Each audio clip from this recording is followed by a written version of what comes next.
I debated on explaining what a zip cave or a dance store was when making this video to give it a little bit of context, but really all the context you need is that I was being split up from my work bestie and we needed to communicate somehow, so I ended up customizing two little walkie-talkies, one for him and one for me.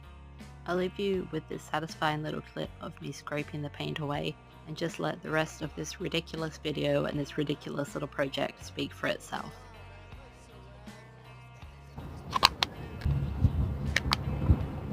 Look at that, that's my one with a little bit of lace detailing on the front and the dance store on the back, and his with a zip and zip cave on the back. I love them so much. They are so silly.